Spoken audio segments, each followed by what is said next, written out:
Bismillahirrahmanirrahim. Assalamualaikum warahmatullahi wabarakatuh.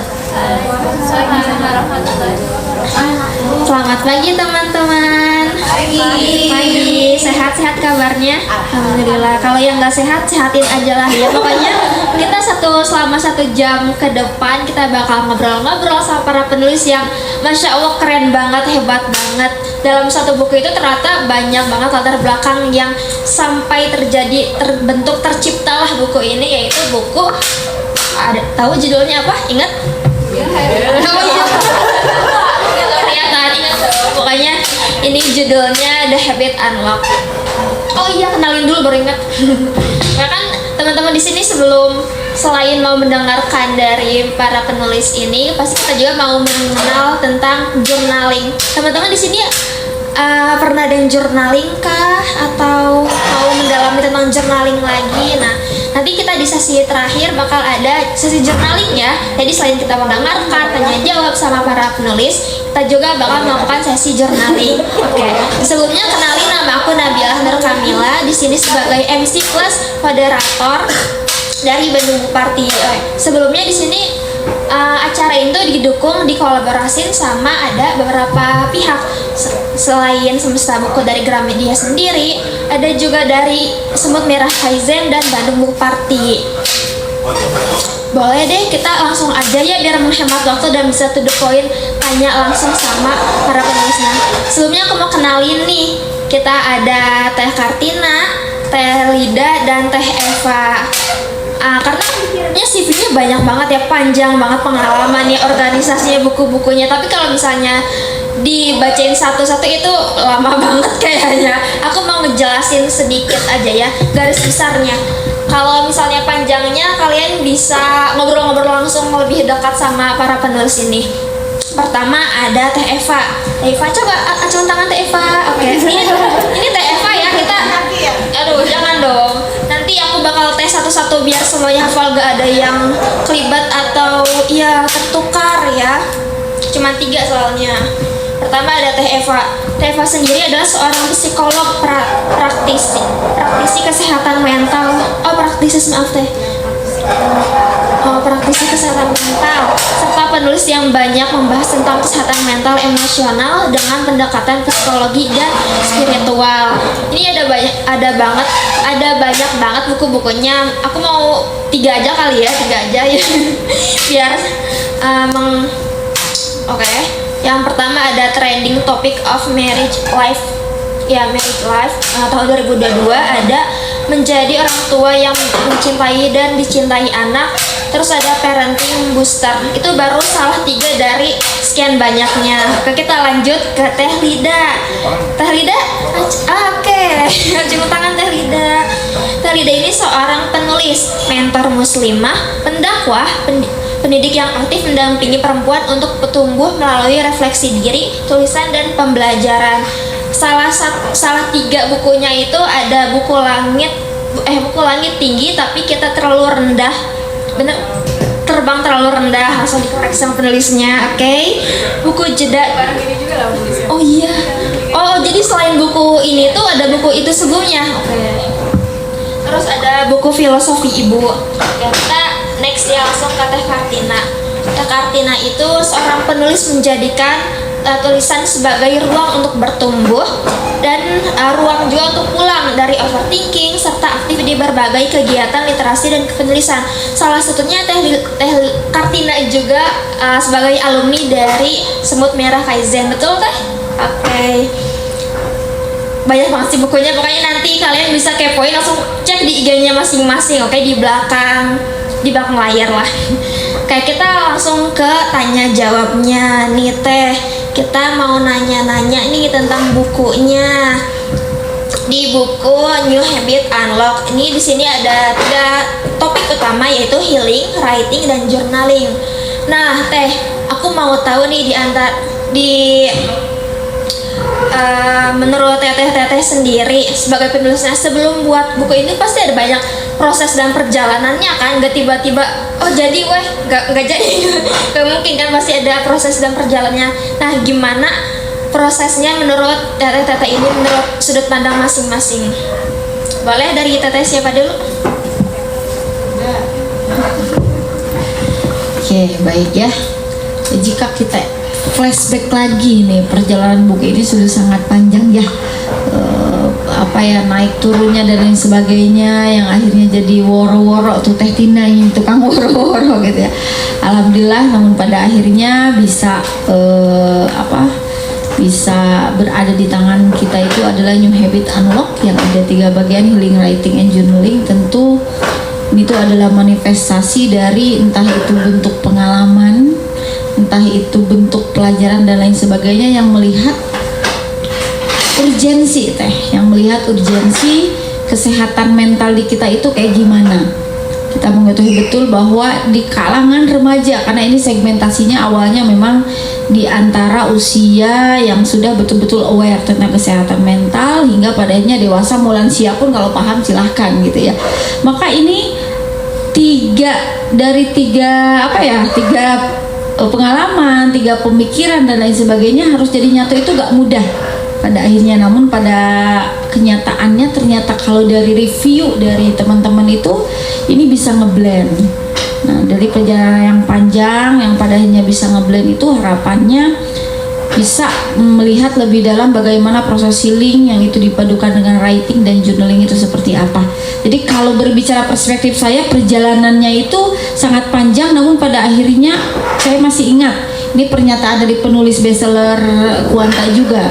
Kita itu kalau ada melihat nih yang terbaik Teh Tina, Teh Lida itu tidak berkompetisi tapi berkolaborasi. Nah itu ya, berkolaborasi yang dari sana justru kita dari latar belakang yang berbeda-beda itu yang tidak mudahnya tapi ternyata satu visi misi gitu ya. Itulah yang memang menjadi perjalanannya hingga titik ini. Begitu mungkin Teh. Oke, boleh Teh Lida? Oke, makasih Teh Nabila dan teman-teman yang sudah hadir pada pagi hari ini. Jadi kalau ditanya tentang proses lahirnya buku New Habit Unlock, sebenarnya jauh lebih panjang dari saat kita pertama kali nulis sih, karena pertemuan kita itu justru dimulai dengan buku sebelumnya yang tadi disebutin ya Teh ya. Jadi langit kita tinggi tapi kita terbang terlalu rendah. Sebenarnya nulis di buku itu lebih banyak lagi, ada 10 orang, jadi kumpulan penulis Kuanta waktu itu ketemu kemudian bikin buku itu. Nah qadarullah waktu itu yang tampil menampilkan atau membedah buku itu kita bertiga nih di depan waktu itu ya pas launching bukunya. Nah setelah itu akhirnya jadi kita keep in touch lah ya, banyak ngobrol, terus kayak kenapa enggak kita bikin buku bareng nih, terus kemudian apa nih, nah akhirnya ketemu tuh, kita nemu kegelisahan yang kita rasain bareng-bareng, akhirnya ketemu tuh. Nah jadi kalau dari saya pribadi ya, sampai lahir buku ini sebenarnya adalah ya pasti lahirnya bukan dari satu kehidupan yang baik-baik aja ya.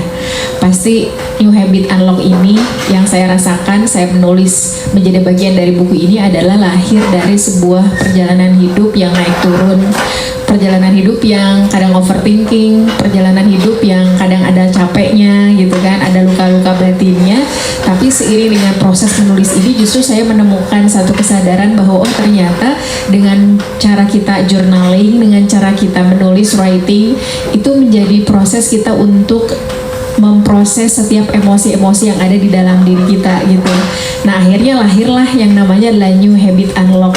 Ini bukan sebuah random atau kebetulan untuk sampai di judul ini, karena kami percaya bahwa setiap perubahan-perubahan besar akan selalu mulai dari keberanian kita untuk membuka pintu-pintu kecil kebiasaan baru. Maka kita akhirnya jatuh cinta pada judul New Habit Unlock. Mudah-mudahan juga mengalami hal yang sama para pembaca juga seperti itu. Oke, boleh lanjut Teh Kartina. Oke, selamat pagi semuanya yang hadir, yang baru hadir. Tadi pertanyaannya perjalanannya seperti apa sampai New Habit Unlock. Kalau ngomongin perjalanan pasti panjang ya, nggak mungkin juga dicurhatin panjang. Cuman saya mau sedikit sharing karena mungkin ini saya rasa setiap di sini punya part itu pengalaman yang mungkin akan berbeda-beda, tapi mungkin sama di titik itu perlu sesuatu yang bisa nemenin dan mengubah kita jadi bisa bertumbuh. Jadi ceritanya 5 tahun yang lalu, saya seorang ibu rumah tangga dan bekerja di bekerja di bank banker. Nah ceritanya saya memutuskan untuk resign ngurus anak-anak dan akhirnya saya resign. Ceritanya hamil lagi anak kedua dan situasi itu pandemi.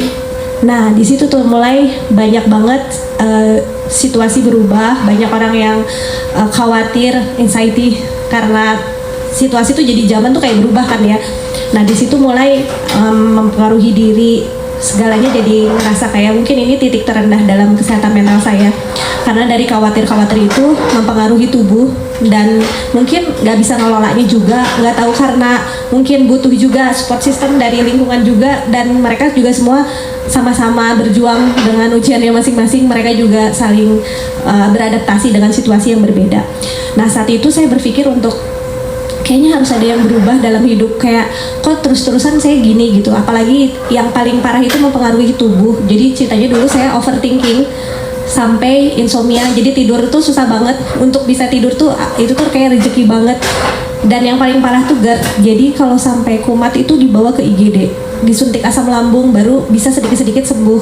Kalau nggak gitu tuh jadi mentalnya kuat untuk sehat, tapi tubuhnya nggak bisa. Jadi ketika saya makan itu keluar lagi. Jadi kadang bingung ini apa yang harus saya lakukan, apa yang salah. Kadang misalkan interaksi sama orang kayak sifatnya dapatnya saya yang salah bla bla bla, tapi kan nggak bisa ya nyalahin diri. Jadi sangat bingung sekali saat itu, dan saya rasa setelah part-part sekarang banyak ngobrol sama teman-teman, oh ternyata nggak cuma saya yang mengalami itu, banyak juga yang ngalamin titik-titik itu. Ya sebutlah titik kesehatan mental terendah atau krisis life ya, juga kan banyak di part-part itu. Nah akhirnya saat itu saya memutuskan untuk kayaknya gak ada salahnya ya mau ngobrol sama psikolog, karena kan mereka itu ahli mempelajari kesehatan jiwa seseorang. Dan saya memang kebetulan dulu waktu SMA tuh IPA pengen masuk psikolog, cuman karena qadarullah juga orang tua ngarahinnya ke hukum, jadi saya lulusan hukum sebenarnya. Tapi saya berpikir gak ada salahnya ya, di saat part itu saya pengen ngobrol nih sama psikolog, kayaknya seru deh, pengen tahu, penasaran apa sih yang mereka omongin kalau sama kita gitu. Terus kalau kita sharing tuh kayak gimana, kita dapat apa. Dan ya saya membutuhkan orang yang bisa jadi teman, jadi pendengar segala macam. Akhirnya saya ngomong sama psikolog, sederhananya kayak kamu kenalin deh diri kamu sendiri, ini kelebihan kamu, ini kekurangan kamu, silahkan kamu berusaha untuk menjadi apa yang kamu mau. Nah dari situ mulai proses 5 tahun menulis. Karena saya suka baca buku, jadinya saya nulis beberapa buku, dan akhirnya di part mana tahun kemarin ya, berarti Oktober tahun kemarin kalau nggak salah, beberapa bulan, sebenarnya cepet ya prosesnya mah gitu, tek gitu. Jadi kayak tiba-tiba kepikiran, kenapa nggak bikin buku yang bisa si buku ini tuh jadi sosok teman buat kita. Kayak saat saya waktu itu terpuruk nih satu titik gini, karena kan saya ngobrol sama teman-teman sebagainya juga, mereka juga ngalamin hal-hal itu. Kayak sebenarnya bukan salah dalam dirinya, tapi memang harus ada perubahan, sesuatu yang keluar dari zona nyaman itu, yang mau memperbaiki hidupnya jadi lebih baik. Nah dari situ kayak wah seru juga nih kalau ada buku yang bisa hadir sebagai teman, sebagai sosok psikolog, sosok yang ngarahin, tapi bukan ngejat kamu begini-begini, enggak, tapi ngasih tahu nih kalau kamu gini, terus memperkenal emosi juga, karena kan manusia dekat sekali dengan emosi, dan itu penting banget untuk menyadari oh emosi itu harus dikenali ya, bukan dipus atau diluapkan sampai kita nggak kendali. Oh iya, akhirnya tapi saya berpikir, karena saya kan punya keterbatasan dalam banyak hal, saya pengen ngomongin si buku ini kayak sosok psikolog, tapi saya kan nggak punya banyak ilmu psikolog. Dan saya ingat waktu di panggung kita bertiga waktu itu dapat banget chemistry, emang kebayang sih lagi ngobrol gini, tiba-tiba lucu ya kalau kita bikin buku khusus bertiga gitu. Sempet sih lewat gitu, makanya saya coba kontak mereka, dan mereka sangat sibuk juga ya, kita berbeda-beda kesibukannya, bidangnya, tapi alhamdulillah memang Allah kasih rezeki buat kita menjadikan buku ini New Habit. Jadi kayak dikasih mudah, walaupun prosesnya ini misalkan hari ini saya nggak bisa, hari ini saya bisa, kita Zoom online walau nggak bisa ketemu, tapi kita perlu meet up. Waktu itu akhirnya kita ketemu beberapa waktu, dan akhirnya karena sudah terbiasa menulis buku kita bertiga, jadi untuk proses menulisnya agak lancar. Kita cuman menyatukan persepsi yang berbeda ini, tapi alhamdulillah kita berusaha semaksimal mungkin, kita ajukan ke penerbit dan di approve ya, dan sekarang ada di toko Gramedia di seluruh Indonesia, alhamdulillah rezekinya. Kalau untuk judul New Habit Unlock, sebenarnya di antara kita bertiga ada spesialis ini perangkai kata. Lida tuh hebat banget untuk rangkainya, lebih cepat, lebih gercep. Jadi kayak aduh saya butuh kalimat ini, kata ini, judul yang tepat. Lida nggak set. Jadi waktu itu tuh dikasih beberapa pilihan ya, kita dikasih kalau nggak salah 5 judul, dan kita ajukan ke penerbit, dan New Habit Unlock jadi pilihan yang paling pertama sih gitu. Oke, ini panjang banget ceritanya. Ini baru sedikitnya pasti, aku yakin Jadi yang aku tangkap tuh dari perjalanan dari buku ini tuh kan keresahan dari para penulis, dari naik turunnya hidup, berada di berbagai fase hidup walaupun dari berbagai latar belakang. Ada yang sebagai psikolog tadi ya, psikolog, praktisi psikolog, pendakwa, ibu rumah tangga, tapi ya itu tuh sebenarnya manusia juga akan ada di posisi itu ya, mau apapun kondisi dan profesinya ya, dan menulis pun jadi solusi dan journaling juga ya. Oke, menarik. Dan di situ kan ada 3 fondasi kan, tadi ada healing, writing, sama journaling.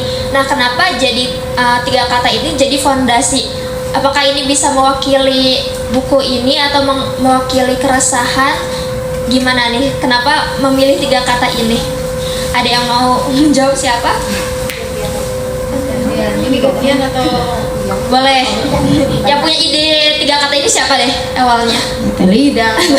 Sebetulnya ini dipilih juga oleh penerbit. Kita memberikan berbagai alternatif judul dan pada akhirnya New Habit Unlock ini dipilih, dan memang tagline-nya itu ada healing, writing, and journaling. Itu fungsinya adalah self healing tuh banyak banget ya, betul. Yang seringkali saya gunakan pada klien-klien itu misalnya ada dialog jiwa, ada emotional freedom technique, ada CBT, cognitive behavioral therapy, itu banyak sekali.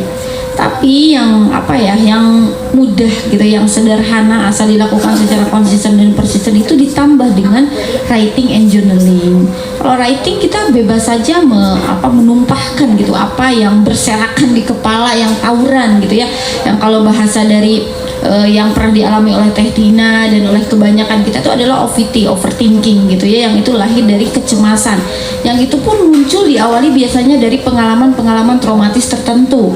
Nah, itu writing itu kita bebas gitu, tanpa ada pola apapun itu bisa betul-betul merilis. Tapi ternyata bisa disempurnakan dengan journaling. Journaling itu lebih bertema. Ada jurnal syukur atau gratitude journal, ada jurnal sabar malah, ada jurnal manajemen waktu, manajemen energi gitu dan lain sebagainya. Jadi memang healing, writing, and journaling itu healing dipilih pertama jelas karena itu adalah grand gitu ya, grand gambaran besar. Pada dasarnya semuanya tuh healing. Healing itu adalah proses pemulihan, proses penyembuhan, proses recovery. Namun metodenya banyak gitu ya teman-teman. Semuanya metodenya itu tidak hanya kita inhale, exhale, tarik nafas, hembuskan gitu. Kalau misalnya gak selesai tarik tunai misalnya gitu, gak selesai dengan sana gitu ya. Itu tidak hanya bisa dengan itu saja, banyak sekali yang itu kecocokannya itu berbeda-beda. Nah, ini adalah alternatif yang harapannya bisa dimanfaatkan, yaitu ada tambahannya dengan writing and journaling. Itu mungkin kalau dari perspektif saya. Oke, ya. Kalau perspektif Teh Lida sendiri sebagai Jadi ini tuh kayak menunjukkan sebuah fase perjalanan, Teh. Ya, sebuah fase perjalanan. Kita mulai dari healing. Jadi itu kan penyembuhan, bahwa sebetulnya ada satu makna healing yang mulai agak bergeser, terutama di masyarakat kita, Teh. Karena kalau orang dengar kata healing itu identiknya dengan apa? Jalan-jalan gitu ya. Kita jalan-jalan healing, malah ternyata pulang jalan-jalan tambah pusing, bukan healing ya, karena pengeluaran jadi membengkak. Nah, jadi dengan adanya dihadirkan makna healing ini, kita pengen ngasih tahu dan pengen mengembalikan pada makna sesungguhnya, bahwa ternyata kalau kita pengen healing gak mesti jauh-jauh, gak usah jauh-jauh ke pantai, gak usah jauh-jauh naik gunung. Ternyata healing bisa mulai dari dalam diri sendiri gitu. Jadi penyembuhan, proses penyembuhan itu long time, jadi seumur hidup. Ternyata proses penyembuhan itu ternyata yang saya rasain ya, gak pernah selesai gitu. Kayak misalkan, oh berarti Teteh ketika udah nulis buku ini berarti apakah sudah selesai dengan diri sendiri? Enggak juga sih, karena luka-luka batin itu kita terus setiap hari berperang dengan diri sendiri. Nah, untuk writing dan journaling itu sendiri, kita seperti ngasih satu opsi sebetulnya dari sekian banyak opsi healing yang bisa kita lakukan. Dari yang paling mudah, paling murah, paling bisa dilakukan kapan aja, nggak? Iya kan? Jadi kenapa harus writing? Kadang-kadang orang mikir nulis, aku mah nggak bisa nulis. Dari SD kita belajar nulis kan? Ya belajar. Kenapa bilangnya nggak bisa nulis? Padahal semua orang bisa nulis gitu. Makanya selalu saya bilang prinsip nulis itu gampang banget teman-teman. Jangan pernah pikirkan apa yang kamu tuliskan dan jangan pernah kamu tuliskan apa yang kamu pikirkan. Udah nulis aja gitu, nothing tulus gitu kan. Nah cuman kita kasih mekanisme menulis yang lebih touch gitu, yang lebih khusus lagi yaitu di dalam ilmu journaling itu sendiri. Dan di sini kami di dalam buku ini memang ada format-format journaling yang langsung bisa diisi untuk teman-teman yang ngerasa bahwa nganggapnya journaling itu harus kayak dihias-hias gitu ya, yang kayak ribet banget, aku mah kayaknya nggak bakat gitu ya. Nah, gak usah mikirin hias-hiasan teh. Kalau di sini teman-teman cukup beli bukunya, masuk ya. Dan di situ gak usah benar lagi ada diskon ya. Dan itu nggak mesti bingung-bingung nyari pertanyaan apa, udah kita sediain promnya, tinggal teman-teman isi aja Tulis langsung. aja, tinggal siapin pulpen. Semudah itu. Tinggal lihat pengen sembuh apa enggak. Pokoknya baca bukunya, lihat di situ prom-promnya, benar-benar insya Allah mudah-mudahan ya ikhtiar kita bisa sampai menyentuh sisi-sisi sanubari yang terdalam. Gitu kali Teh. Oke. Oh buat teman-teman siapa tahu yang mau bertanya boleh ya. Wow udah ada. Atau bentar. Jangan lupa nanti kalau misalnya mau nanya tuh artikulasinya ya teman-teman.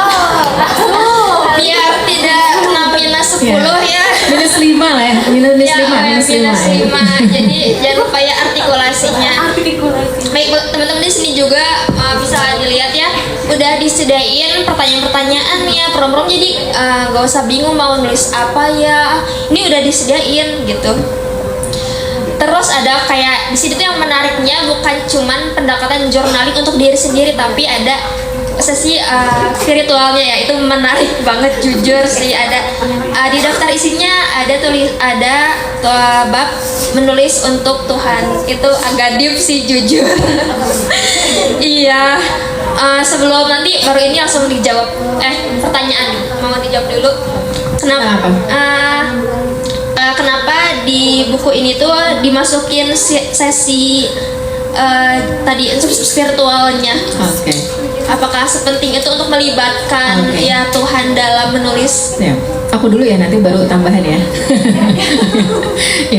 Ya kita nggak pengen cuma random, cuma ngajak teman-teman untuk healing, tapi kita mesti ngasih basicnya dari mana. Kebetulan ya karena kita juga belajar di bidang itu, Teh Eva juga, saya juga, Teteh juga. Jadi kita pengen masukkan jelas gitu, ini tuh referensinya dari mana gitu, yang kita jadikan rujukan dengan seperti itu. Nah kalau kita bicara dari sisi psikologi, mungkin nanti Teh Eva yang banyak ngejelasin ya, karena backgroundnya di situ. Kalau dari sisi spiritualitas, saya tuh di situ memang membayangkan tentang perjalanan yang akan ditempuh oleh para pembaca itu adalah perjalanan bertumbuhnya itu bukan hanya secara duniawi, tapi juga secara ukhrawi gitu.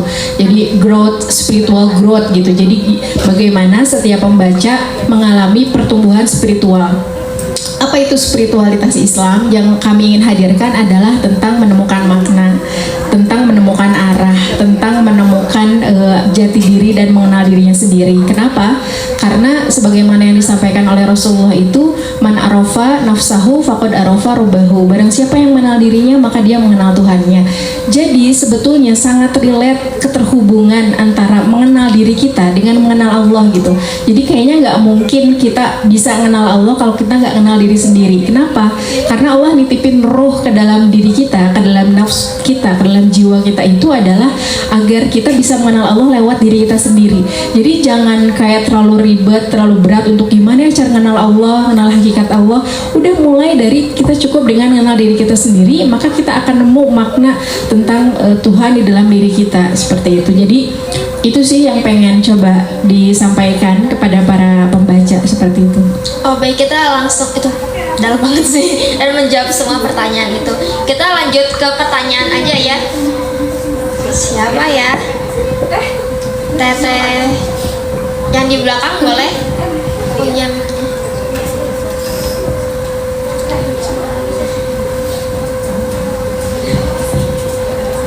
Assalamualaikum warahmatullahi wabarakatuh. Waalaikumsalam warahmatullahi. Kenalin, aku Zifanya Suci, asal dari Kota Medan. qadarullahnya lagi di Bandung ada kegiatan. Jadi aku salah satu match dari Medan Book Party dan Deli Serdang Book Party. Jadi memang rasanya kalau nggak baca buku itu kayak ada yang kurang. Aku juga penulis tapi masih amatiran. Next mungkin bisa seperti kayak kakak-kakak yang ada di depan. Jadi tadi aku sedikit agak terlambat karena memang macet. Terus tadi aku pikir Gramedia di kota Bandung ini sama kayak di Medan yang hanya beberapa lantai aja, tapi sampai lantai 3 bolak-balik naik lift, nggak tahu mana nih nanya terus. Kan ada liftnya. Rupanya nggak ada liftnya, ada cuman sampai di lantai 2 lalu naik. Lumayan juga olahraga. Satu sih pertanyaan dari keterlambatan tadi aku dapat menyimpulkan seperti yang disampaikan Teh Lida tadi, bahwasannya kita harus kenal diri kita sendiri, baru kita kenal siapa Tuhan kita. Begitu ya Teh? Terus yang jadi pertanyaan, aku sudah simak dari Teh Tina ya. Tadi kita chattingan ya Teh. Iya, jadi yang mau aku pertanyakan di sini adalah bagaimana cara kita mengenal diri kita sendiri. Karena setiap manusia pasti punya masalah, dan masalah itu pasti Allah yang kasih. Tapi kan kebanyakan manusia dia berfokusnya sama masalah yang dia terima. Kita nggak tahu pesan cinta apa yang dikasih Tuhan. Kadang-kadang kita suka nyalain diri sendiri. Iya ya Allah, kenapa lah aku yang dikasih cobaan kayak gini ya? Padahal banyak loh orang, kenapa harus aku gitu. Jadi kayak aku pribadi, ibuku orang Sunda, bapakku orang Batak, jadi dari suku yang berbeda. Dan dari salah satu di antara mereka ini ada yang mu'alaf. Jadi seperti yang teteh-teteh sampaikan di atas tadi, healing itu bukan hanya tentang jalan-jalan. Jadi salah satunya aku di sini juga bukan hanya untuk jalan-jalan itu, tapi aku pengen bagaimana menghilingkan pikiranku dari riuh hiruk pikuk yang ada di kepala, menemukan arti memahami diri sendiri. Karena aku pandai memahami diri orang lain, tapi di satu titik ketika aku benar-benar bersimpuh di atas sajadah, aku bingung. Sebenarnya aku ini gak bisa memahami diri sendiri. Jadi kayaknya tadi semalam aku udah chat Bandung Book Party, dan insya Allah nanti ikut besok ya. Besok mungkin insya Allah ikutan juga. Jadi kayak aku pengen dari jalan-jalannya aku dari ujung Sumatera insya Allah sampai ujung Papua nanti pengen, tapi nggak cukup kayak di situ. Aku harus memahami diriku sendiri. Dan aku mau nanya sama teteh-teteh, apa benefit yang bisa aku dapat ketika aku membaca buku itu? Apakah aku bisa sedikit banyaknya dapat memahami diriku? Karena kadang-kadang di satu titik masih suka nangis. Dilahirkan dari keluarga yang penuh problematik, suku dan budaya yang berbeda, apalagi salah satunya mu'alaf, itu kayak ngerasa aku nih lahir di dunia ini mungkin kelihatan orang aja have fun, tapi sebenarnya enggak. Berarti kan aku nggak memahami diriku sendiri dong. Nah itu apa bisa nggak aku ini pasti aku akan beli, karena setiap ada kegiatan di Gramedia Medan aku selalu beli. Cuman memang kayak aku belum menemukan sampai jauh-jauh tadi difasilitasin dari orang tua, udah naik ini aja, naik mobil aja. Cuman karena memang nggak mau, aku mau naik motoran aja deh Pak, aku mau ini, mau keliling-keliling dulu. Jadi tadi chattingan gimana? Ya udah kalau mau beli bukunya, tapi memang yang harus memang karena di usia yang fase memasuki usia dewasa ini kayak banyak kali kan problematikanya, yang tentang percintaan lah, karir lah, pendidikan lah, orang tua maunya yang kayak gini. Jadi kayak kok aku harus ngertiin orang itu ya, aku nggak bisa ngertiin diriku sendiri gitu. Jadi kayak aku harus belajar dari buku yang memang harus memahami aku, baru aku bisa memahami orang lain. Itu sih Teh. Jadi satu aja pertanyaannya tadi, bagaimana untuk memahami diri sendiri kalau misalnya betul-betul, karena aku pasti bakal share kan ke kawan-kawan yang ada di Medan Book Party dan di Deli Serdang Book Party, karena itu berdekatan. Jadi setiap minggunya pasti akan ada kegiatan. Mungkin kalau misalnya ada rezeki bisa nanti teteh-teteh diundang ke Medan, kita jalan-jalan ke Samosir ya kan, bisa jadi begitu. Itu aja Teh, terima kasih. Oke, terima kasih. Kita kasih tepuk tangan dari jauh-jauh dari Medan ya. Kita mau langsung dijawab sama siapa? Oke, Oke, bentar ya, saya setitik saja baru lanjut Teh Lida. Oke, Teh Lida dan Teh Tina maksudnya. Oke, alhamdulillah baru tahun kemarin nih Teh. Ini panggilannya apa nih Teteh atau apa kalau dari Medan? Nah baru tahun kemarin saya ke Medan dalam agenda konferensi internasional ICIS ya yang di sana, dan melewati itu tuh Deli Serdang gitu ya, dan memang wah Medan itu Samosir, Danau Toba gitu ya, dan ternyata Teteh terbang ke sini sedang ada di sini yang mudah-mudahan bisa ada mindsightful gitu ya, pulang lagi ke sana tuh. Nah, kenapa kita bagaimana caranya memahami diri di dalam setiap event? Saya sering kali sampaikan begini Teh. Mau kita udah menikah atau belum, dalam berbagai fase perkembangan kita akan kesulitan menjadi orang tua bahagia sebelum menjadi pasangan yang bahagia. Dan kita pun akan kesulitan menjadi pasangan yang bahagia sebelum menjadi diri yang bahagia. Jadi betul pertanyaannya kayaknya ini mewakili kita semua. Kayaknya kita akan kesulitan dulu berelasi dengan yang lainnya, berdialog jiwa dengan yang lainnya sebelum kita selesai dengan diri sendiri. Nah, pertanyaannya itu gimana caranya memahami diri sendiri. Salah satunya adalah kita mencoba untuk riyadoh. Riyadoh itu melatih tazkiyatun nafs. Salah satu teori tazkiyatun nafs yang sering kali digunakan adalah dari Imam Ghazali. Ada takhalli, tahalli, tajalli. Takhalli itu kita keluarin dulu, kita rilis dulu hal-hal yang memang tidak mengenakan. Ada yang bisa dihandle oleh diri kita sendiri dengan cara writing and journaling. Ada memang luka batin yang itu tidak bisa dihandle oleh diri sendiri, harus ke profesional. Nah, itu cara untuk takholi, kita mengeluarkan hal-hal yang memang itu menjadi pengalaman traumatis dan lain sebagainya. Baru tajalli, setelah kita mengeluarkan harus ada replace-nya, harus ada penggantinya. Gak bisa kita mengeluarin aja, nangis-nangis aja, sekedar nangis-nangis, teriak-teriak banyak ya. Sekarang metode healing yang hanya nangis-nangis, teriak-teriak, pas pulang bingung. Nah, tidak, kita harus ada takholi, tahalli. Tahalli itu harus ada apa yang akan kita inputkan.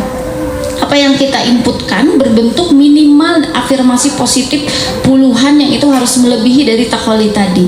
Dan terakhir ini yang bersinggungan dengan yang nanti akan lebih disonding oleh Teh Lida itu adalah tajalli. Tajalli itu apa? Berpasrah diri.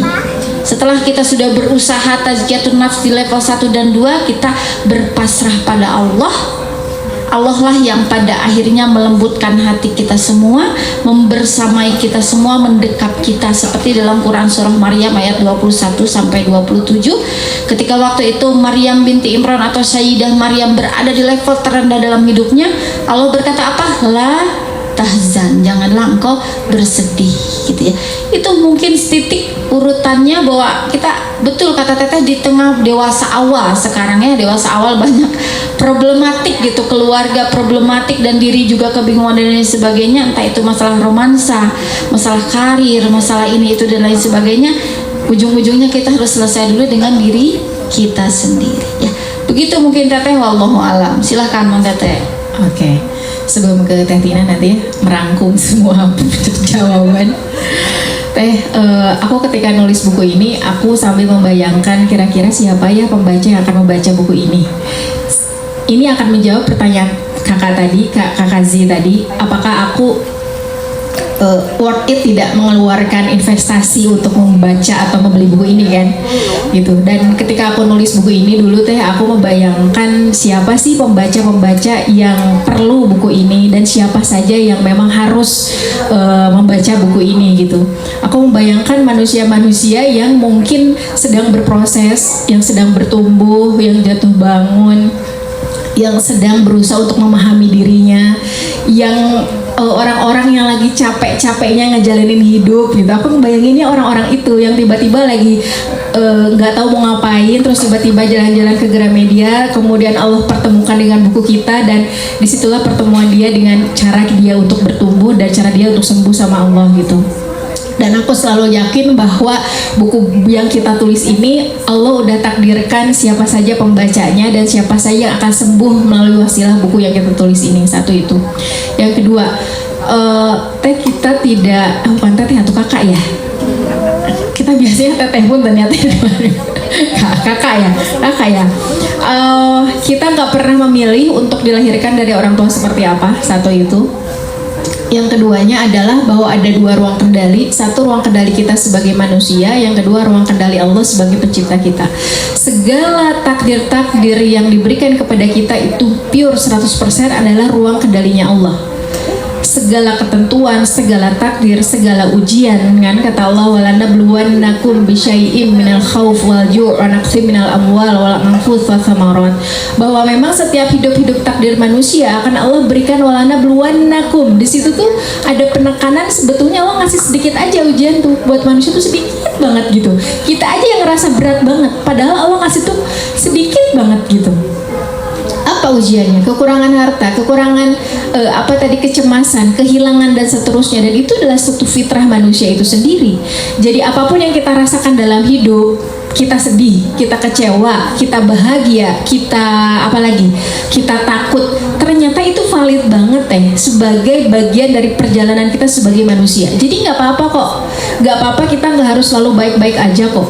I'm okay not to be okay, nggak apa-apa kok, nggak harus selalu kita kuat. Nah, maka saya yakin bahwa setiap yang Allah takdirkan untuk membaca buku New Habit Unlock, memang sudah Allah persiapkan jalan kesembuhannya itu sendiri gitu ya. Dan kembali ke pertanyaan awal, bagaimana cara kita untuk bisa memahami diri kita? Maka mulai ikuti kata hati kita. Ya, jadi kita itu dalam diri kita ini sedikit tadi mungkin diuraikan komposisi jiwa kita itu ada yang namanya roh, ada yang namanya roh itu tadi yang ditiupkan oleh Allah pada saat kita 4 bulan di dalam kandungan ibu kita, roh yang memang sampai akhir hayat itu sifatnya suci dan dia mengeluarkan suara-suara yang tidak mungkin mengarahkan kita kepada keburukan. Tapi kita juga Allah kasih nafsu, yaitu adalah suara-suara keinginan yang selama ini kita barangkali merasa bahwa kalau kita lebih mengikuti suara-suara keinginan seolah-olah hidup jadi bahagia kan. Karena kita hidup di dunia yang materialism, segala pencapaian hidup akan selalu diukur dengan ukuran-ukuran pencapaian dunia kan? Iya kan? Ya. Nah, maka kalau ingin mulai kembali pada diri sendiri, mulai ikuti suara-suara roh tadi. Tapi persoalannya suara roh itu pelan banget. Nggak mungkin bisa terdengar di dalam kondisi yang riuh gitu. Jadi gimana caranya buat bisa mendengarkan suara roh yang pelan? Maka ambil jeda dulu, ambil dulu dalam posisi sangat sendiri, sangat tenang, mungkin di sepertiga malam, coba akan lebih terdengar deh suara rohnya.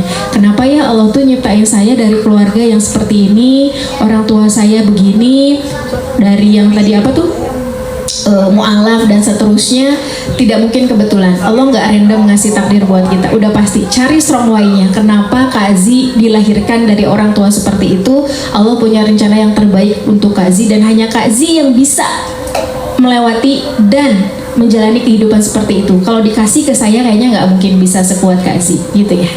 Oke. Teh Kartina, boleh kita lanjut ke sesi journalingnya? Boleh langsung. Cukup Tapi untuk Kak pertanyaannya Aziz nggak? sudah cukup belum? Kalau dari saya cuman sederhana, jangan takut untuk sedih. Kalau pengen nangis itu nggak salah. Karena waktu part saya sebelum ke psikolog juga saya kayak kuat-kuatin diri kalau mau nangis tuh gini doang nggak, aku bisa. Jadi malah nge-push emosi sedihnya. Justru di buku ini kita memaparkan level emosi yang bisa dipelajari lagi lebih dalam. Nggak salah. Terus kalau dari sedih, gimana caranya supaya naik ke bahagia, itu ada part-part yang bisa dilakuin juga. Jadi naturalnya kalau teteh lagi ngedown, lagi sedih, gak apa-apa untuk nangis. Tapi jangan berlarut-larut. Jadi kasih space ruangan sendiri atau bersama teman yang bisa ngerti.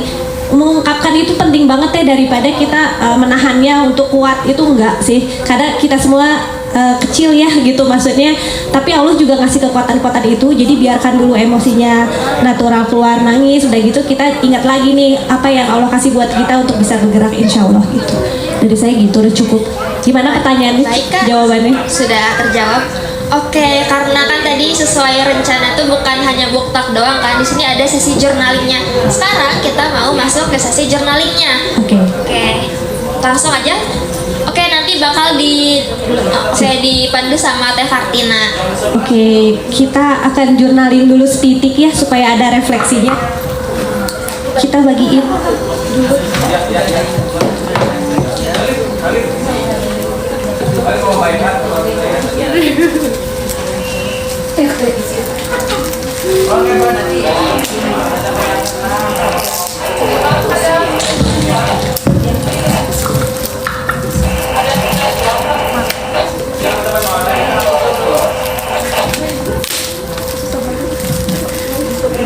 Kita sebentar ya, cuman mengenal diri sedikit lewat yang apa yang ada di dalam buku untuk refleksi menulis.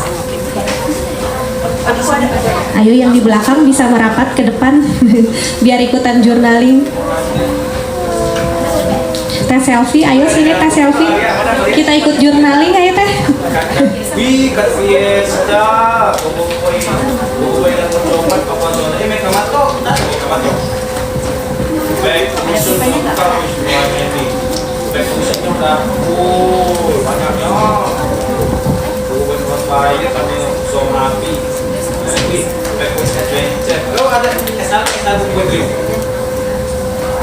Oh, ini proses kapal tuh. Wih, ini ada Semuanya udah dapat alat tulisnya. Oke, kita lihat ke layar semuanya. Sebenarnya sedikit banget tapi biar memaknai lebih jelas lagi. Kita akan membahas, ini ada di dalam buku halaman 24-25 pembahasannya. Di sini kita akan judul babnya itu ruang diri. Ruang diri itu tempat aman untuk jujur tanpa ada rasa takut. Next. Next. Nah, ruang diri ini sebenarnya tagline besarnya adalah mengenal dan memahami diri sendiri. Mengenal dan memahami diri sendiri adalah sebuah perjalanan yang tidak pernah usai, sekaligus fondasi utama untuk hidup yang lebih bermakna. Next.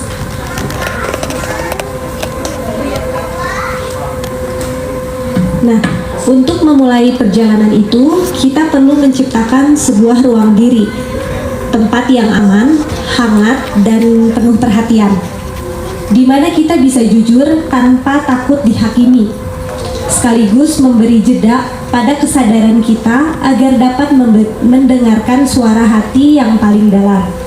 Kita lanjutkan oleh Teva. Oke, boleh next slide. Sebelum. Nah.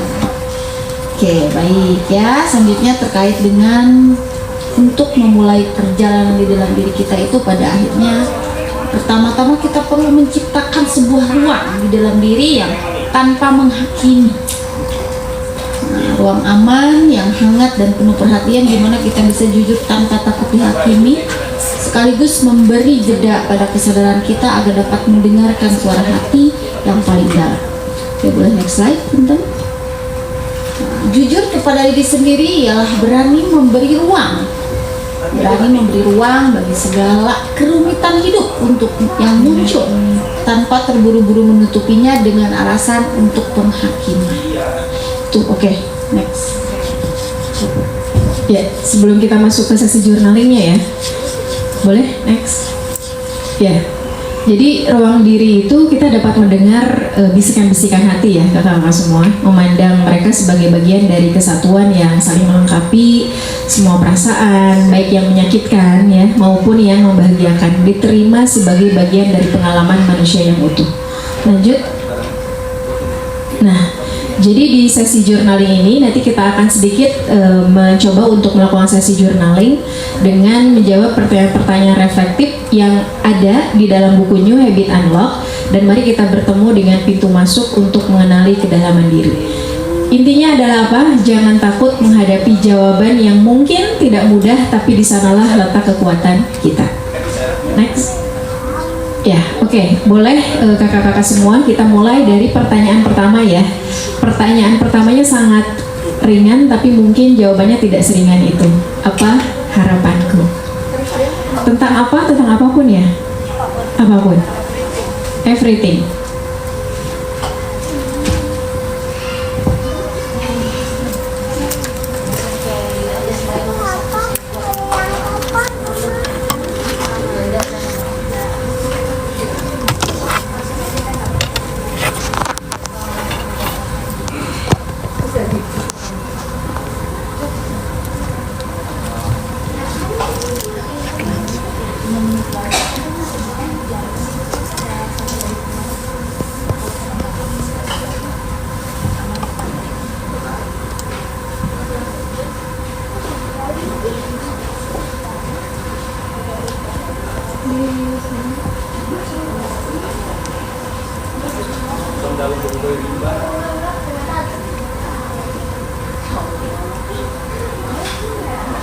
Baik, kami kasih waktu 5 menit ya untuk menjawab pertanyaan pertama.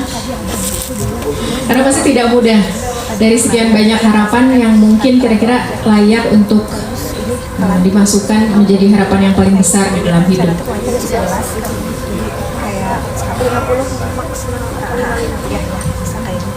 Kecuali belum ada motif dari Gramedia kan, mereka juga pada masih muncul kan. Saya tadi ada yang mau tanya lagi. Sip.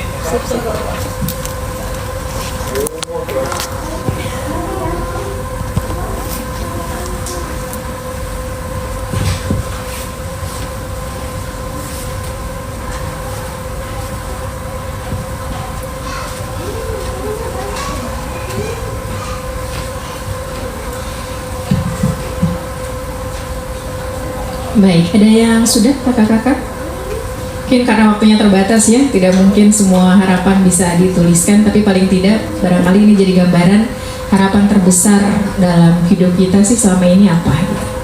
Kami nanti akan berikan kesempatan kepada satu orang untuk bisa berbagi tentang harapannya, siapa tahu bisa jadi diaminkan oleh semua yang hadir di sini ya, jadi semakin kuat lagi harapannya untuk bisa terwujud.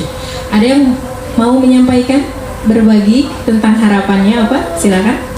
Kami sudah menyediakan sedikit reward untuk yang berani, silakan. Masya Allah, ini teteh udah apa? Serombongan ya teh ya? Wow. Dengan teteh siapa? Dia. Harapan saya mungkin di sini saya sebagai ibu rumah tangga, sebagai ibu rumah tangga yang ngurus anak, kerjain kerjaan rumah gitu kan. Mungkin harapannya sederhana gitu ya, tapi ternyata panjang setelah ditulis. Saya ingin memiliki keluarga yang bahagia, utuh, saling mencintai dan berkasih sayang, memiliki ruang yang nyaman untuk kembali, untuk pulang, memiliki tempat untuk bertumbuh dan berkembang. Dan saya ingin di keluarga kami bagaimana saya bisa menjadi seorang ibu yang menemani setiap fase perjalanan anak-anak hingga dewasa nanti. Baik, Masya Allah, harapan yang sangat dalam dari seorang ibu untuk keluarga dan anak-anaknya. Terima kasih Tedia sudah berkenan untuk berbagi harapannya, dan kita sama-sama doakan ya, semoga Tedia bisa mewujudkan harapannya untuk keluarga dan anak-anaknya. Kami ada sedikit reward dari New Habit Unlock. Apa ini Teh? Tote bag ya. Alhamdulillah Tedia, terima kasih sudah berbagi harapannya kepada kita semuanya. Di foto nggak Teh? Ini nggak apa-apa, duduk aja. Iya, iya. Nggak apa-apa, duduk aja. 1, 2, 3. Sip. Baik, terima kasih Teh Dia. Baik, pertanyaan 2 boleh silakan Teh Oke, Tina. siap. Kita ke pertanyaan kedua. Pertanyaan yang kedua adalah apa yang sebenarnya aku inginkan? Karena apa yang kita ucapkan tentang sesuatu hal itu akan membawa kita ke takdir kita, insya Allah baik. Jadi boleh diungkapkan sekitar, kita kasih waktu yang lebih sempit, karena kalau menulis memang harus ada waktu yang lebih sempit. 3 menit cukup. Apa yang sebenarnya aku inginkan?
MBG itu apa kira? Ini semut sudah berbaris ya. Berapa?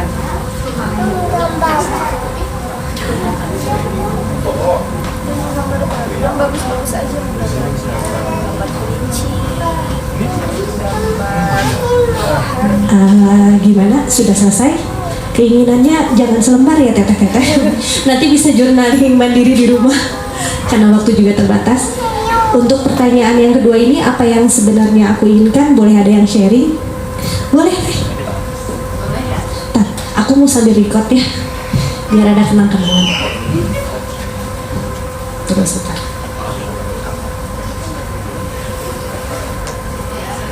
Silakan teh. Apa yang sebenarnya aku inginkan adalah aku ingin menjadi diri sendiri tanpa harus ikut kata orang tua, tanpa harus ikut kata keluarga, kata masyarakat. Aku ingin menjadi perempuan yang tumbuh di atas diriku sendiri tanpa harus kamu harus aku pengen jadi diri sendiri. Aku nggak pengen dengeri kata orang lain. Aku cuma pengen jadi diriku sendiri karena itu akan jauh lebih ringan ketika aku dihargai dengan ketidaksempurnaanku. Kalau teteh tadi pengen bahagia, ibu keluarga, saya tadi divonis dokter gak bisa punya anak. Jadi sedikit ada lebih takut, mungkin orang tua juga punya ketakutan yang sama. Saya divonis endometriosis, PCOS juga, jadi sudah berobat.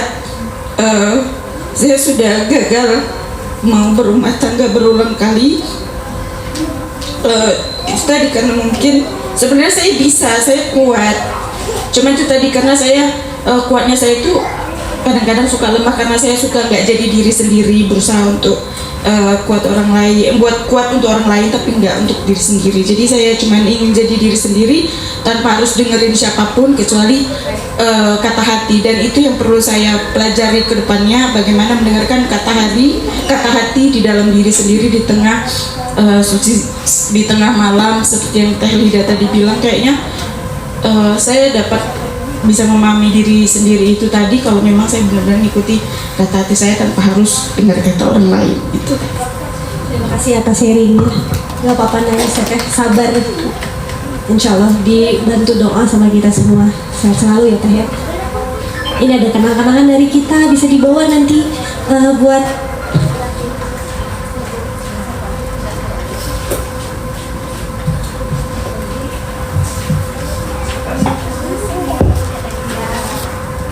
Oke, baik. Alhamdulillah nih, sudah pemanasan dulu, kemudian yang pertengahan, yang mudah-mudahan Allah mudahkan kita semua ya.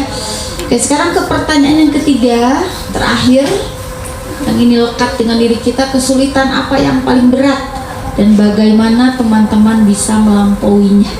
Bagaimana teman-teman bisa melalui masa-masa sulit yang memang setiap orang tuh mengalami itu tuh kayak gimana? Mangga, silakan teh.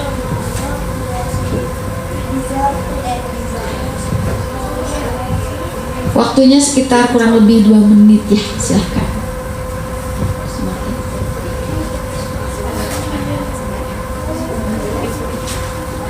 Udah pemanasan dulu ya.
Oke, apakah sudah mulai dirilis? Oke, baik, barangkali ada siapa yang mau sharing? Ya. Oke, yang mana nih? Oke, katanya kali-kali yang ini ya. Oke. Silakan Kang, gimana Kang? Mau cerita nih dari perspektif laki-laki nih. Kalau kesulitan perempuan, tadi sudah disampaikan dari perspektif laki-laki, kesulitan apa yang paling berat dan bagaimana pada akhirnya Akang bisa melaluinya. Boleh perkenalan dulu, Mangga, silakan. Perkenalkan, nama saya Umar dan saat ini saya masih seorang pelajar kelas 2 SMA, dan kesulitan yang saya lalui itu ketika saya tidak dipilih menjadi ketua OSIS, ketua organisasi di sekolah. Sedangkan pada saat itu saya merasa yakin pada kemampuan diri saya dan merasa percaya diri atas kemampuan dan juga kompetensi yang ada dalam diri saya. Dan pada kenyataannya saya tidak dipilih, dan tidak terpilih sebagai ketua, namun sebagai pengurus pun saya tidak dipilih gitu. Sebagai pengurus inti maupun pengurus seksi bidangnya. Dan pada saat itu saya merasa sangat terpukul, merasa tidak bisa menerima takdir yang sudah Allah berikan, dan saya menyalahkan diri saya sendiri, menyalahkan keadaan lingkungan, dan juga merasa guru salah menilai diri saya gitu, merasa ini pilihan yang salah yang menurut saya pribadi, sekolah sudah memilih orang yang salah karena tidak memilih saya. Dan pada saat itu saya mulai mempertanyakan diri saya sendiri, sebenarnya apa yang aku cari gitu. Apakah dengan tidak terpilihnya sebagai ketua OSIS saya tidak bisa bermanfaat bagi orang lain, karena apa yang saya inginkan itu menjadi seorang yang bermanfaat, dan dengan menjadi orang yang bermanfaat itu tidak hanya melalui ketua OSIS. Dan pada akhirnya saya dipilih menjadi ketua di organisasi lain, yaitu Pramuka di sekolah, sebagai seorang pradana. Dan pada saat itu saya meluruskan niat saya tidak berusaha untuk mengejar validasi dari orang lain, karena pada saat itu saya merasa ada yang salah dalam diri saya. Saya terlalu banyak mengejar pendapat orang lain, mengejar validasi dari teman-teman atau guru-guru, dan mungkin alhamdulillahnya dengan tidak terpilihnya sebagai ketua OSIS itu merupakan suatu hal yang paling baik menurut Allah gitu kepada diri saya. Karena apabila saya melihat ke dalam diri saya sendiri, apabila saya menjadi ketua OSIS dengan keadaan saya yang niatnya itu belum lurus, mengejar validasi orang lain, bukan mengejar ridho dari Allah, nah saya tidak akan menjalankan jabatan itu dengan baik gitu. Karena orientasinya pada dunia bukan pada akhirat. Dan ketika saya sudah berhasil menjawab segala isi kepala dalam diri saya mulai belajar untuk mengikhlaskan, menerima apa yang sudah Allah takdirkan, dan percaya bahwa rencana Allah selalu lebih baik daripada apa yang saya rencanakan gitu. Terima kasih untuk sharingnya ya Kang ya. Karena memang tepuk tangan untuk Kang Umar, Masya Allah ya, silakan. Oke, pertama yang ingin saya tambahkan untuk kita semua juga, bahwa kita boleh memvalidasi diri kita, dan kita tidak over untuk ingin divalidasi oleh orang lain, tapi untuk diri kita harus validasi. Tapi setelah divalidasi, harapannya kita kembali lagi bahwa Allah pasti memberikan yang terbaik untuk hambanya. Termasuk Kang Lukman sudah mendapatkan insight tersebut dengan perjalanan yang panjang, pada akhirnya bisa melihat sisi lain. Kenapa pada akhirnya saya tidak terpilih menjadi ketua OSIS, tapi saya terpilih menjadi ketua Pramuka. Tepuk tangan untuk kita semua ya. Baik teman-teman, karena sesi jurnalnya sudah selesai dan ada pertanyaan lagi ya? Terakhir satu pertanyaan lagi. Ada yang mau bertanya? Boleh Sabit. Oke, silakan. Oke, sebelumnya perkenalkan nama aku Sabita dari Bandung Book Party kebetulan. Sebelumnya sih aku tuh lebih lebih ke penasaran gitu ya. Aku kan semester ini tuh belajar namanya jurnalistik perpustakaan gitu ya. Di situ aku nemuin kayak journaling tuh ya, atau jurnal tuh artinya tuh menulis dengan indah gitu ya. Jadi kayak keahlian dalam menulis sehari-hari dengan cara yang indah gitu. Jadi journaling itu kan termasuk seni berarti kalau kayak gitu. Nah, yang aku bingungin tuh kadang gimana sih gitu kita bisa gimana ya, jadi aku tuh sebenarnya bisa gitu, di otak tuh ada, cuman gak bisa dituangin gitu dengan kata-kata yang emang cocok untuk jurnal gitu. Karena jujur saya lebih bisa nulis artikel ilmiah dibanding jurnal yang istilahnya kan kalau artikel ilmiah tuh esai tuh dia formal gitu ya, karena ilmiah. Nah, kalau untuk yang kayak jurnal gitu tuh kayak saya bingung gitu, kayak ini tuh mulainya harus gimana sih kita menuangkannya gitu kan. Kalau artikel ilmiah kita udah pasti teori-teori dan ininya gitu ya, kesesuaiannya. Kalau jurnal kan kita istilahnya abstrak ya, nggak yang terstruktur seperti artikel ilmiah gitu. Jadi waktu saya mau coba-coba tuh bingung gitu, ini tuh sebenarnya kita mulainya dari mana. Terus aja sih. Terima kasih.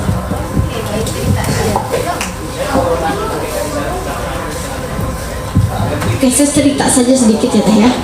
Oke, kebetulan saya di Ambu Consulting, journaling itu sesi terakhir. Nah, dan itu memang diakui seperti yang kita sampaikan, banyak yang mengalami itu apa yang harus saya tuliskan, itu bingung, betul-betul stuck gitu, bingung. Maka itu pasti saya berikan di sesi terakhir. Nah, sesi awalnya apa? Dipicu dengan rilis, dengan cara yang itu dialog jiwa yang kita senangi dulu. Dialog jiwa dirilis lewat kata-kata gitu ya, lewat suara dan lain sebagainya. Yang itu kita bebas everything. Kita bukan editor, tapi kita writer gitu ya, kita author gitu ya. Kita bukan editor yang harus mengedit dan lain sebagainya. Tapi memang untuk yang kesulitan menuliskan itu harus dipicu dulu. Gak bisa, memang diakui atau tidak, gak bisa betul-betul stuck gitu, betul-betul bingung apa yang mau saya tuliskan. Maka harus dipicu dulu dengan verbalisan gitu kan. Journaling itu kan tulisan, verbalisan salah satunya. Kalau misalnya metode yang sering kali saya gunakan, entah itu EFT, CBT dan lain sebagainya, termasuk di dalamnya ada hipnoterapi juga, itu adalah terbiasa dulu merilis lewat lisan yang random dulu lewat lisan. Nah, kadang random lewat lisan pun itu kesulitan. Yang nggak terbiasa, punya luka, punya trauma dari dulu, setiap saya ngomong selalu dimarahin oleh orang tua, saya selalu salah, itu kesulitan untuk mengungkapkan secara lisan pun, apalagi lewat tulisan gitu ya.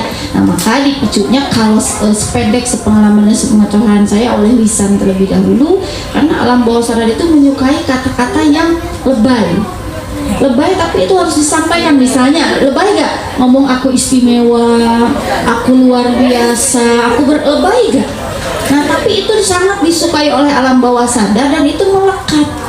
Ketika itu di repetition, di elaboration, diulang-ulang, setelah kita terbiasa lewat verbalisan, baru pelan-pelan lewat tulisan gitu ya, karena terdengar lebih mudah.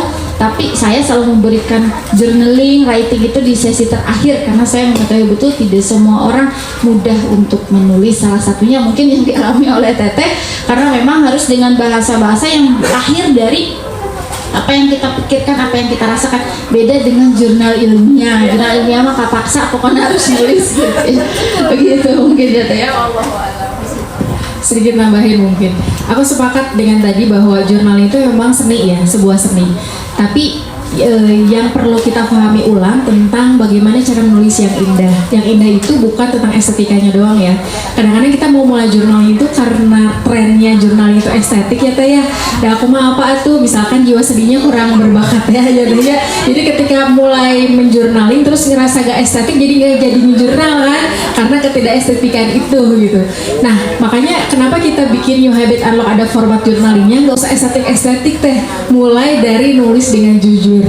Jadi menurut aku tulisan yang indah adalah tulisan yang jujur. Karena kalau kita nulis dengan jujur, maka itu adalah tentang bagaimana kita menuliskan perasaan kita kan. aku sepakat ada semacam lisan dulu dikeluarkan, tapi mungkin gak semua orang dikasih kesempatan untuk bicara, gak semua orang dikasih kesempatan untuk bisa ngobrol berdua sama Teh Eva, ya konsultasi karena harus bayar juga kan ya kalau sama beliau ini, nah kan, nah tidak semua hal itu maksudnya tidak semua isi perasaan kita itu bisa diutarakan kalau kita belum nemu orang yang tepat. Nah gimana caranya Teh? Aku udah berdesak banget pengen dirilis nih. Ya udah, nulis dengan jujur, nggak usah mikirin EYD, nggak usah mikirin estetika, karena yang baca adalah kita dan kita lagi jujur sama diri kita sendiri. Dialog jiwanya dengan cara menulis, karena tulisan adalah satu-satunya teman yang nggak mungkin menghakimi apa yang kita sampaikan. Kadang-kadang kita bicara sama orang, nggak semua orang juga mau dengerin kita, nggak semua orang mau nerima kita, kecuali orang-orang yang memang dibayar untuk dengerin kita, kan gitu ya.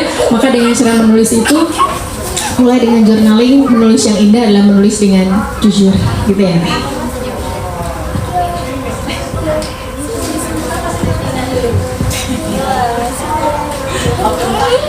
Kayaknya cukup ya. Pertanyaannya apa?